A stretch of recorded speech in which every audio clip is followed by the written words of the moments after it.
Now, when will the West African country of Mali return to civilian rule? It's a key question, and one that the country's military leaders have suggested they may answer today, 16 months after a coup d'etat forced the government from power. This week, a national forum on the future of Mali has been taking place. Thousands of people have participated, and we're waiting for its conclusions. So what impact might these discussions have had? And is Mali really any closer to democracy? Let's ask Professor Douglas Yates, who's on the line now. And Professor Yates, several key political parties in Mali and armed groups as well have boycotted this forum this week. So does it actually matter? Well, for them, this doesn't matter. For them, this is a dog and pony show of an illegitimate military coup that's attempting to legitimize its governance. Political parties can only come to power in Mali through elections. And the elections that were asked for, demanded by ECOWAS in February, right now have no calendar whatsoever. There don't appear to be any preparations done to hold elections in February. So for those political parties, this is nonsense. It's a nothing sandwich. So no elections almost certainly in February of next year. Do we have any sense as to when democratic elections will be held?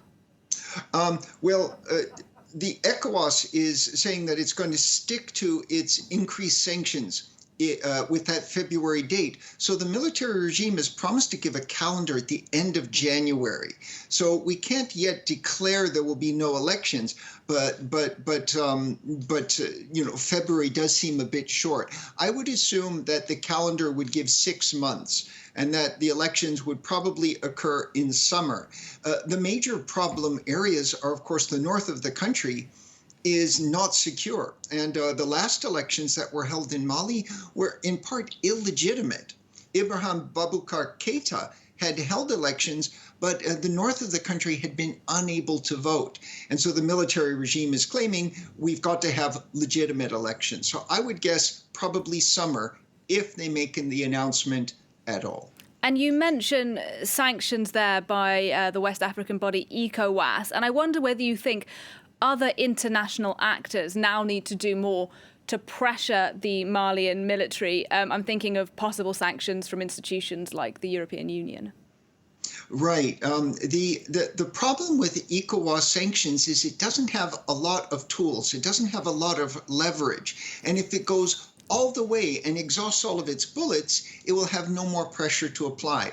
So yeah, international institutions, for example, could close the movement of the financial movement for the coup plotters, or they could suspend aid, or particularly military aid, or they could try to freeze banking assets. And of course, France has the greatest power of all of the external actors. And for the moment, France is sitting on the fence because it's got a complex operation for almost a decade, and it needs a government partner to continue operations in the war on terror. And just finally, briefly, if you can, against this backdrop, we have the ongoing jihadist insurgency in Mali, despite French troops having been on the ground for years. Many of those French troops are now leaving the country. Do we have a sense of whether or not Malians are pleased to see them go?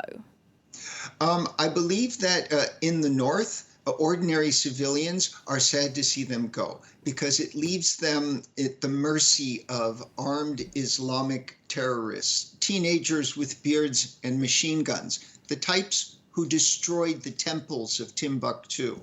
But in the south, there's a great anti-French sentiment, particularly in urban areas like Bamako. And many of the politicians, and particularly the military, feel they might want to change military partners, and thus the invitation to the Russian firm Wagner and its mercenaries. Professor Douglas Yates, thank you very much.